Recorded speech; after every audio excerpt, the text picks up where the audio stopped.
सोचिए आज से ठीक 80 साल पहले 12 अगस्त 1947 की उस सुबह भारत कैसा दिख रहा होगा। केवल 3 दिन बचे थे उस पल में जब सदियों की गुलामी की जंजीरें टूटने वाली थी। लेकिन क्या आप जानते हैं कि उस दिन वायसराय हाउस के बंद कमरे में कितनी घबराहट थी। क्या आप जानते हैं कि जब लोग सड़कों पर वंदे मातरम का गाना गा रहे थे तब नक्शे पर पेंसिल से भारत के 2 टुकड़े किए जा रहे थे। आज के इस वीडियो में हम बात करेंगे 12 अगस्त 1947 की उस अनसुनी कहानी की जो इतिहास के पन्नों में कहीं दब गई है। लॉर्ड माउंटबेटन की वो बेचैनी, कश्मीर का वो बड़ा फैसला और दिल्ली की सड़कों पर भड़की वो आग। 12 अगस्त की सबसे बड़ी खबर दिल्ली के वायसराय पैलेस से आती है।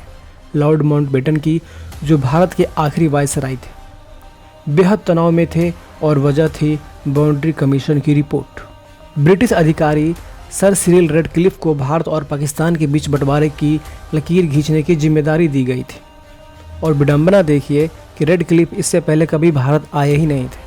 उन्हें सिर्फ कुछ हफ्तों का समय दिया गया था कि वे करोड़ों लोगों को किस्मत का फैसला एक नक्शे पर कर दें।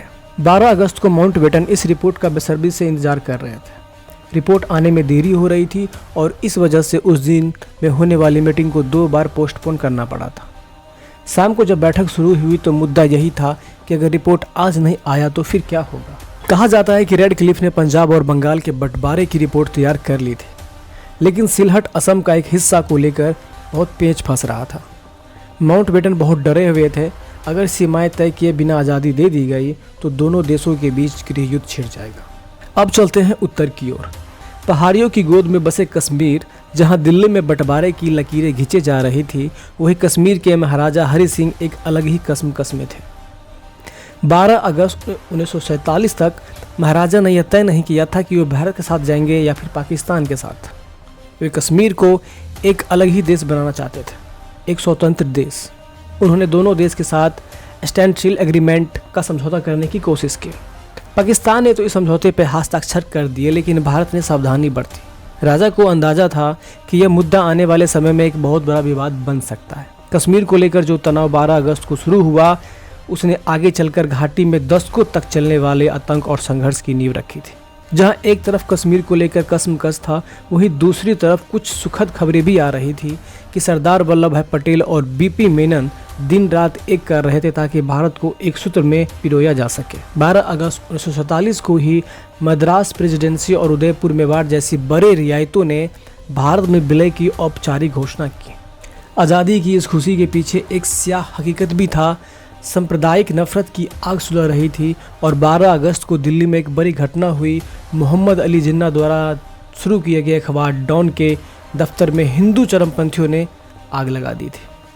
इतना ही नहीं, अखबार के संपादक अल्ताफ़ हुसैन के घरों को भी जलाकर राख कर दिया गया था।